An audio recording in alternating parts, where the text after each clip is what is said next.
Zdravo svima dragi moji sanjari, dobrodošli na moj YouTube kanal. U današnjem videu došla sam na ideju da vam pokažem svojih 5 omiljenih torbi. Torbe su inače moji omiljeni komadi, neke devojke više vole cipele, neke više vole haljine, šminku, ali moji favoriti su i uvek sam bila posebno iz nekog razloga vezana za torbe. Pokazat ću vam u ovom videu 5 torbi koje najviše volim. Neke najviše volim zato što su najpraktičnije, najuklopljivije, a neke zato što ih smatram umetničkim delom. Svakako mislim da su torbe umetnička dela, da treba vodimo računa o njima i da ukoliko se prenose sa kolena na koleno imaju posebnu vrednost i značenje. Hajde da krenemo od jedne torbe koju sam sigurno najviše nosila od svih torbi. Kupila sam je pre skoro 6 godina, bila sam trudna. U pitanju je ova Rebecca Minkoff torba, crna štetana kožna torba na lancu. Ovaj lanac može da se produži, ali nosi se na ramenu uglavnom. I ima ovaj zadžepak pozadi, u nju može zaista da stane dosta toga. Toliko sam je puta nosila, vjerojatno mislili da imam jednu jedinu torbu.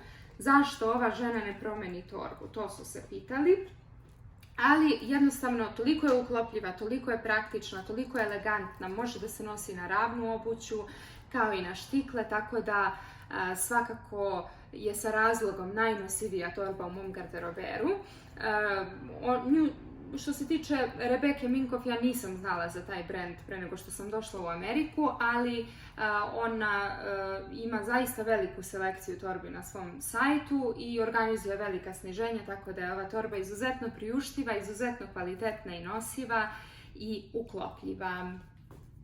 Sljedeća torba koju želim da vam pokažem je Erdem H&M kolaboracija.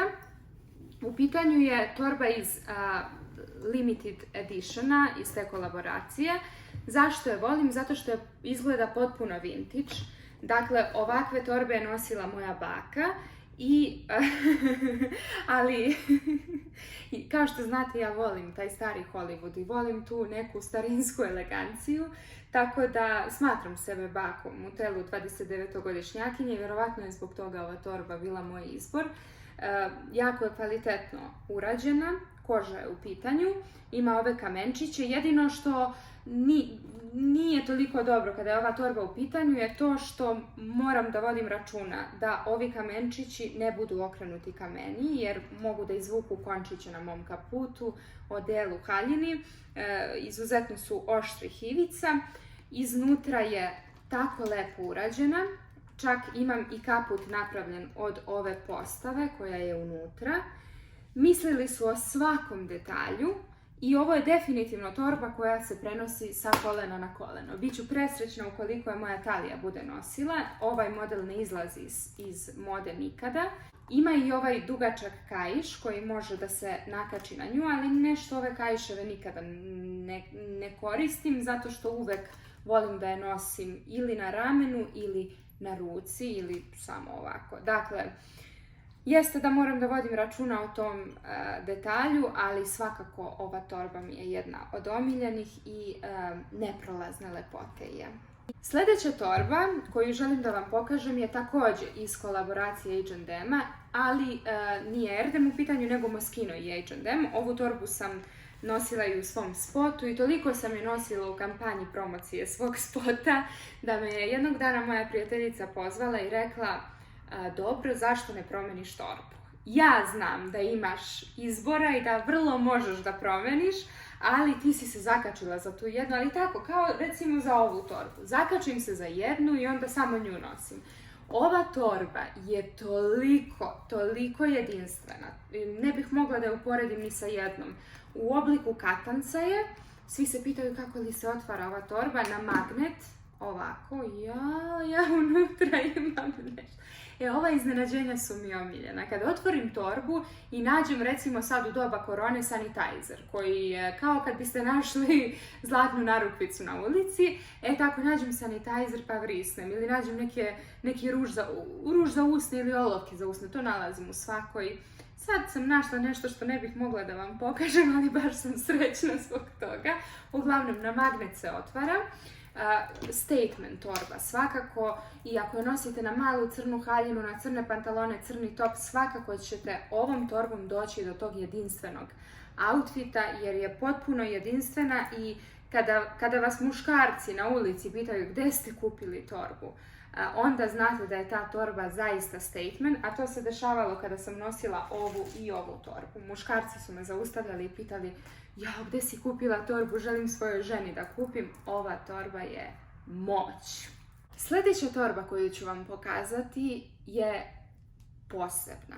Također može da se prenosi sa kolena na koleno, višenamjenska je, nije samo torba, već je i kutija za nakit. Dakle, kada ste u kući možete je koristiti kao kutiju za nakit, ali također možete i nositi sa sobom. Elegantnija je, može se poneti na crveni tepih u nekoj posebnoj prilici, a može se stilizovati i uz neku jednostavniju haljinu. U pitanju je Louis Vuitton torba, također iz ograničene kolekcije, crvena kockica, ja je zovem, i ovdje ima moje inicijale, SS Sarasoti. Toliko je lepa, toliko je jedinstvena i kada je ova torba u pitanju moram biti izuzetno oprezna, jer sve ove lakovane torbe koje nisu crne, kada su u dodiru sa recimo novinama, nečim što je štampano ili nekim bojenim materijalima tamnijim, mogu da prime tu boju i to se nažalost ne može nikako sanirati, tako da ova torba ne sme da se prislanja ni uz novine, ni uz neku štampu, tamno farbane farmerke. S te strane moram da vodim računa, ali je izuzetna. Ovako se otvara, unutra ima ogledalo, preslatko, ima plavu kožnu postavu i kaiščić koji je u ovom slučaju neophodan. Ne volim da ga nosim na ovim torbama koje mi daju mogućnost da ih nosim na ramenu, ali u ovom slučaju je zaista neophodna da se nosi na stranu i ova torba je izuzetna. Dobila sam je na poklon za rođendan od jako bliskih prijatelja i definitivno je nešto što znam da će se prenositi sa kolena na koleno. I na prvom mjestu, hajde da kažem, omiljena torba i omiljeni komad iz mog garderobera, u pitanju je ova torba. Također Louis Vuitton iz kolekcije iz 2005. godine. Dakle, ovo je vintage torba.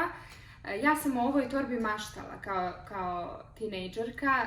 Pratila sam tada šta nose svetske zvezde, imala je ova i bela. I maštala sam da jednog dana i ja imam ovu torbu, da bi mi se taj san i ostvario prošlog leta u Veneciji u jednoj prodavnici u kojoj se prodaju polovne vintage torbe. Našla sam, verovali ili ne, na ovu torbu i toliko sam bila srećna i zadovoljna. U ovu torbu zaista može mnogo toga da stane, veoma je uklopljiva, pristaje mom senzibilitetu i personalitiju sa ovim šarenim monogramima, jednostavno potpuno je jedinstvena i iako je nošena i to se vidi, to ima posebnu čar. Zaista neverovatna torba i presrećna sam što mi se ostvario san da je imam. Ovo je također iz kolaboracije Limited Edition Louis Vuitton Murakami i sjećam se da sam tad u novinama gledala da su u Japanu jednu zgradu ofarbali u crno i stavili monograme u raznim bojama. Sjećam se da su postojale i razne papučice na štiklu, sandalice, malene torbice, kaiševi, narukvice sa ovim monogramom koji je bio potpuni hit. Tako da kada sam je vidjela u izlogu i to baš u Veneciji koja je grad gdje žive moji snovi, mislim da je to onako bilo sudbinski da me je tu sačekala i da ćemo se zauvek lepo družiti, a poslije će, nadam se, Italija nositi. I dragi moji sanjari, ovo je bilo mojih 5 omiljenih torbi, prilično su drugačije i svaka je iz nekog meni poznatog razloga ušla u 5 omiljenih torbi. Nadam se da ste uživali u ovom videu. Napišite mi koja se vama od ovih 5 torbi najviše dopada i napišite mi o čemu biste još voljeli da razgovaramo u narednim videima. Nadam se da ste dobro, hvala vam na pažnji, hvala vam na divnim porukama, na divnim željama, ljubim vas i volim i vidimo se uskoro.